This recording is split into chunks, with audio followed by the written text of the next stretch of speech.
Abdul Haris.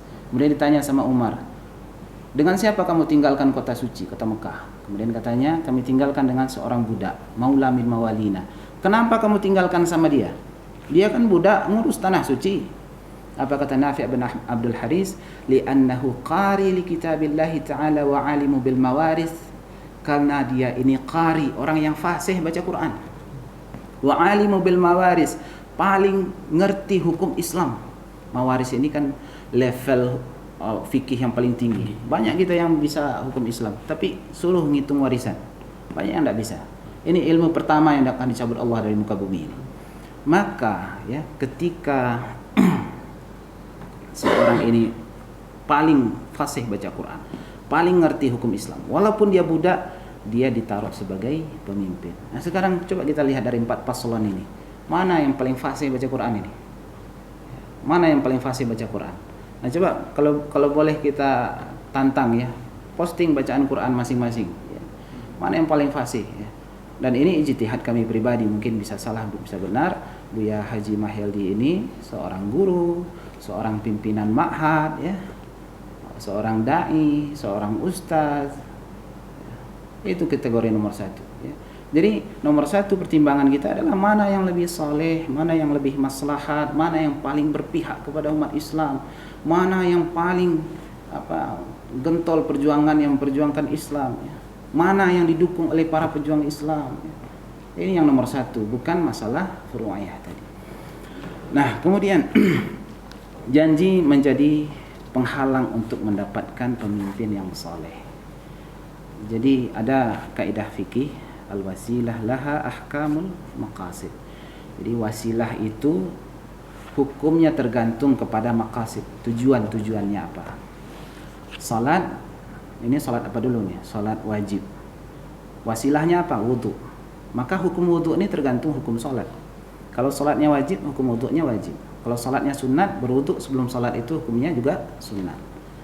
Maka ada kaidah berikutnya yang menegaskan ma la yatimul wajib illa bihi fahuwal wajib. Apa yang tidak bisa dilakukan wajib ini tujuannya tidak bisa dilakukan kecuali dengan wasilah ini, maka wasilah ini pun jadi wajib. Yang haram juga begitu. Kita melakukan yang haram ini dilarang, maka wasilah yang membuat kita sampai kepada yang haram itu juga haram. Nah, dalam perkara ini, kasus ini wallahu a'lam bishawab, ketika kita ikuti yang seperti ini, wasilah ya, harus penuhi janji 5 periode sampai 5 tahun sampai 2024. Kita ikuti yang seperti ini menjadi wasilah kita tidak mendapatkan pemimpin yang saleh, maka wasilah ini tidak boleh diikuti. Nah, begitu ya. Kemudian kami mengapresiasi ya, tradisi di PKS ini luar biasa, karena tidak boleh orang berambisi untuk satu jabatan, harus berdasarkan hasil musyawarah. Kami yakin Buya Haji Mahyaldi ini tidak berambisi ya.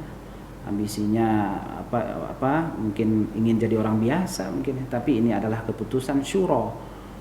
Dia mengatakan saya insya Allah akan menjadi wali kota sampai 2024. Itu ambisi pribadi. Saya cukup sampai di sini. Tapi syuro mengatakan lain. Maka keputusan pribadi harus taat di atas keputusan yang lebih tinggi, itu keputusan syuro. Nah, ini mungkin sedikit penjelasan kami ijtihad ya. Jadi ijtihad ini bisa salah, bisa benar. Dan ijtihad tidak membatalkan ijtihad yang sebelumnya. Yang terpenting adalah tetap menjaga ukhuwah Islamiyah, tetap menjaga silaturahim. Yang tidak kita suka adalah ketika sentimen pribadi ini sudah lekat, maka bagaimanapun dalil ini tidak berlaku lagi. Allah ingatkan kita, wala yajrimannakum syana'anu qaumin ala alla ta'dilu. Jangan karena kamu tidak suka sama orang, sentimen sama orang, membuat kamu tidak adil kepadanya. I'dilu, adillah kamu. Karena sesungguhnya adil itu dekat kepada takwa. Surah Al-Maidah ayat 8. Nah, jadi inilah hasil ijtihad kami. Mudah-mudahan masyarakat bisa mendapatkan pemimpin terbaik, pemimpin yang lebih soleh ya.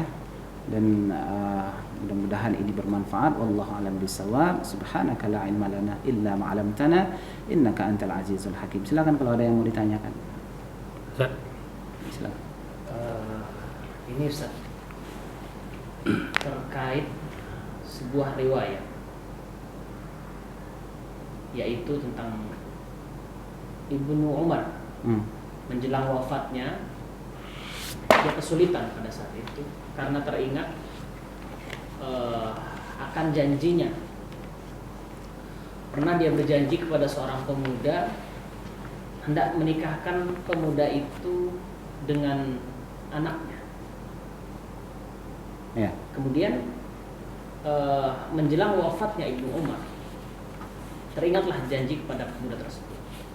Nah, terkait riwayat ini, Ibnu Umar khawatir tentang suatu hal, yaitu tidak menepati janji sebagai salah satu daripada tanda kemunafikan. Iya.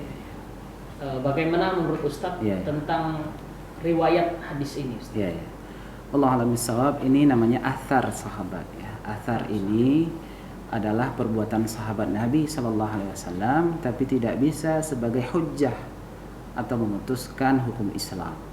Yang bisa sebagai hujjah adalah apa yang diputuskan oleh khulafaur rasyidin. Berdasarkan hadis Nabi, alaikum bisunnati wa sunnatil khulafair rasyidin. Hendaklah kalian pegang sunnahku dan sunnah yang dibuat oleh khulafaur rasyidin. Jadi Abu Bakar, Umar, Utsman, Ali ini menetapkan satu keputusan, maka ini kita laksanakan. Adapun setelah itu sahabat seperti Ibnu Umar, namanya athar sahabat. Jadi kita apresiasi itu, tapi tidak bisa dijadikan hujjah dalam menetapkan satu hukum. Ini sebagai fadail, sebagai targhib mungkin ya, sebagai apa istilahnya, kehati-hatian kita ya, keutamaan kita. Sama misalkan seperti Umar bin Khattab, dia itu muhasabah, dia pecut punggungnya itu. Apakah seluruh pemimpin kita wajibkan pecut punggung? Waduh, bahaya yang seperti ini. Ini amal sahabat. Ya. Wallahu a'lam bishawab. Ada mungkin yang lain? Dari Ustaz, Ya, kajian tentang maqasid syariah ya. dari uraian yang Ustaz sampaikan, bahwa dalam hukum yang ditetapkan oleh Allah, baik dalam Quran maupun melalui hadis Nabi, semua itu ada maqasid syariahnya, ada tujuan. Dan tujuan dari hukum-hukum itu adalah maslahah, untuk mendatangkan kemaslahatan. Ya. Nah, sama halnya mungkin Ustaz, ketika kita sedang salat misalkan, kemudian kita salat di tepi sungai. Sedang kita salat itu, kita melihat ada orang yang hanyut, anak kecil hanyut ya. Ya. Nah, kira-kira mana lebih masalah Ustaz? Kita lanjutkan salat kita, Ya. atau kita tolong anak yang sedang hanyut Ya. ini? Itu kan kajian masalah Ustaz. Iya, iya. Yang kata, oh ini sholat kan ya untuk Allah, ini manusia, makhluk ini kan. Iya. Jangan. Ini orang nggak mengerti tentang kaidah fikih. Ya. Kalau orang nak ngerti, dia akan mengatakan yang batalkan salat salah ini. Hmm. Ini urusan dengan Allah. Hmm. Itu kalau memang sudah takdirnya meninggal dia. Nah, kan seperti itu. Nah, itulah letak pemahaman tentang maqasid syariah yang memang harus kita pahami dalam menjalankan syariat. Ya. Dan maqasid syariah itu intinya untuk mendatangkan kemaslahatan. Kan seperti itu saya. Mungkin ada teman. Terima kasih. Ikut ya. Oke. Baik, Allah alam bisawab. Terima kasih kunjungannya Ustaz Ahmad Deski MA, Ustaz Haji Mulyadi Muslim LCMA, Ustaz Khairuddin ya, MA yang mendampingi kita, juga Ustaz Haji Muhammad Jamil Bakri LC. Allah alam bisawab. Kita tutup mungkin doa kafaratul majlis. Subhanakallahumma wa bihamdika asyhadu an la ilaha illa anta astaghfiruka wa atubu ilaika. Wassalamualaikum warahmatullahi wabarakatuh. Waalaikumsalam. Terima kasih banyak Ustaz atas ilmunya pada sore hari ini dan telah berkenan untuk menerima kami di sini. Assalamualaikum warahmatullahi wabarakatuh. Salam. Waalaikumsalam.